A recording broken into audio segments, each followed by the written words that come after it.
Kevin Gordon here from Autosavant.com with your August 16th edition of the Afternoon Commute. A couple news items to go through for the day, starting with Hyundai. They have dropped their 4.6 liter V8, the Tau V8, from their product line for 2013. So if you want a V8 in the Genesis sedan, you can opt for the R-Spec model car with the 5-liter V8.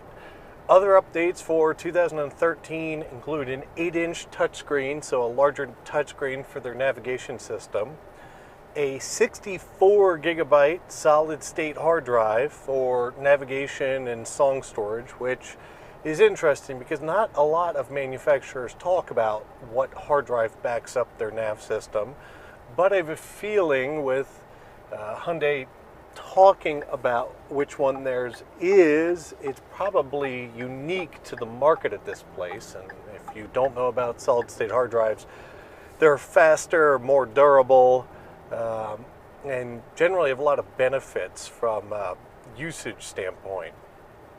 What else is going on with them? Oh, and the other major update for their nav system is just from an interface perspective. They've added some shortcuts to their screen and done some other things. So we've reached out to Hyundai already and asked for one of the new models to get a chance to test it. So we'll keep you posted if we have one of those coming in the near future. This weekend is Pebble Beach, the big car show for the highest of highest end models, and manufacturers have started to latch onto this as an opportunity to show off some interesting models, concept cars, and the like. Well, the one that caught my attention, at least, and it's not new, it's just it's been out for a day or two at least, is the McLaren MP4-12C Can Am racing concept. It's pictured here. It looks like a race car. Well, I guess in reality, it actually looks more like a remote control car because it's so cartoonish in some ways. And the sort of weird thing about this is they built it to sort of represent their thoughts about the 1960s Can Am race cars, which were sort of the unlimited class racing cars with minimal rules. And it fits because the way that thing's built, it would not fit into any current racing series. It really is just a one-off. We built it because it looks cool car, and we'll see if anything else becomes of it. On the other side of the spectrum, the Ford B-Max, which I've talked about in the past, it's really a minivan. So in a size perspective, it slots in between a Fiesta and a Focus. It's really like a tall Focus minivan.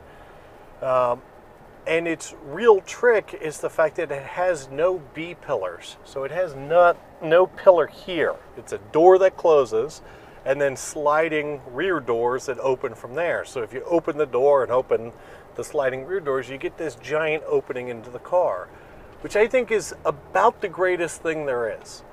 I'm an enormous fan of sliding rear doors. If you have kids, especially little ones who like to open the door and then use their foot to push it the rest of the way open, anybody who parks next to you at the mall will greatly appreciate the fact that you've bought something with sliding rear doors instead of giant swinging rear doors like are so common on three-row SUVs.